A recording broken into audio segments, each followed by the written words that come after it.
his appreciation for the affection that the public have shown for the Queen, but also there was a notable moment where he talked of his love for Harry and Meghan and the new role that the Prince and Princess of Wales are taking on. I think he'd be very conscious, won't he, about, given the history that the children have been through, he'd be very conscious about what a period of change this is for them. It's very significant.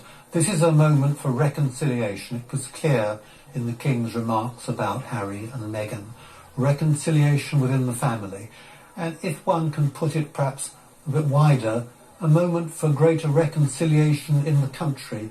It's significant, I think, that the railway union has called off the strike that was going to be held.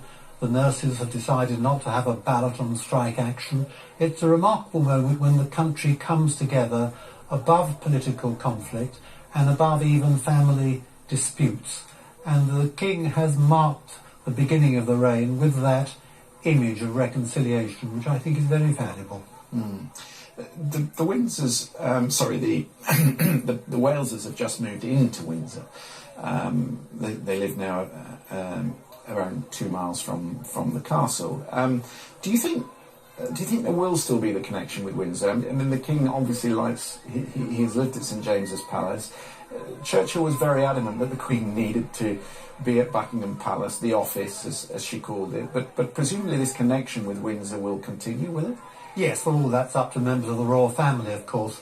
I personally can see no reason why, if the King doesn't want to live at Buckingham Palace, if he regards Buckingham Palace just as an office, that shouldn't be the situation. It's up to them how they make their domestic arrangements, it seems to me.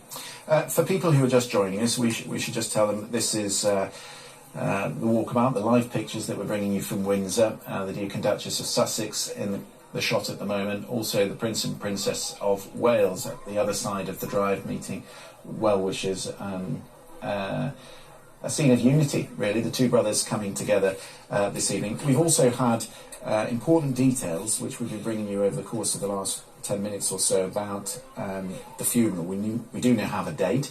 It is on the 19th, Monday the 19th. It will be a public holiday at Westminster Abbey at 11 o'clock in the morning. So, Vernon, let me talk to you about that. You were at the state funeral for George VI.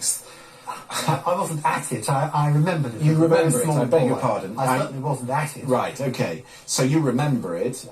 Do you suspect that will be the template for what we see next Monday?